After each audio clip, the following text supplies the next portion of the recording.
দুইটা লাঠি মুড়বে, এখানে এখন লোহা পেরাক পেরাক ঢুকাইলে তোমার লাঠি তৈরি হয়ে যাবে। দাদু এটা গাছে ঘুরি নিয়ে এসেছি, আমাকে তো লাটিম তৈরি করে দেওয়া যাইবে? দুইটা হইবে তো? হ্যাঁ, দুইটা। কত সময় লাগবে? এই 5-7 মিনিট লাগবে এরকম। আচ্ছা বানাতে হলে আমরা দেখি।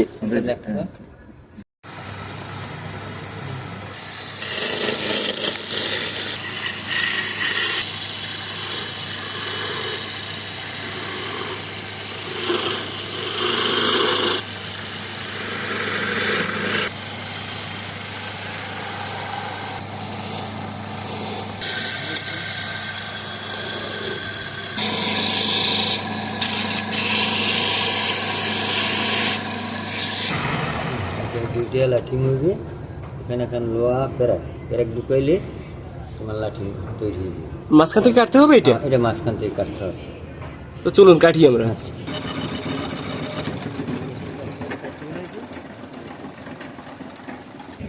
মাথায় দিলে আছে লাগতে পারে। এইটার ভিতর ঢুকিয়ে দিলেই আমাদের লাইটিং তৈরি হয়ে যাবে। এটা লাইটিং তৈরি হয়ে গেছে, ঠিক আছে।